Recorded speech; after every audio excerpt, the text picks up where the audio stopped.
এই চন্দ্রনাথ পাহাড়ে অভিযান করবেন আর সাথে যদি লাঠি না রাখেন তাহলে বুঝতে পারবেন যে এটা কতটা ভয়াবহ হতে পারে ভাই। এই লাঠির যে সাপোর্ট কতটা সেটা এখানে এসে বুঝতে পারলাম। এই যে দেখেন কত উঁচু উঁচু সিঁড়ি, এগুলো কিন্তু এত সহজে কিন্তু নামা যাবে না। এই লাঠি আছে বিধায় খুব সহজে এখানে ওঠা বা নামা যাচ্ছে। কি বললি? নামতে যদি এত কষ্ট হয়, হ্যাঁ তাহলে উঠতে কতটা কষ্ট একটু ভেবে দেখুন।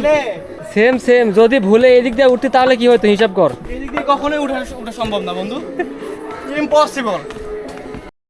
ও কৃত্রিম এত ঠান্ডা কৃত্রিম ঝর্ণা? ঝর্ণা বলতে উপর থেকে পানিগুলো আসে আর কি। কই কৃত্রিম ঝর্ণা? কৃত্রিম না, পানি তো উপর থেকে আসতেছে। প্রাকৃতিক। সেই সুন্দর একটা জায়গা। ফেরার পথে ছোট্ট একটা ঝর্ণা দেখলাম এখানে, আর সেখানে এসে দেখি যে আসলে পানি তেমন নাই, কারণ এখন বৃষ্টিপাত তেমন কোনো কিছুই নাই।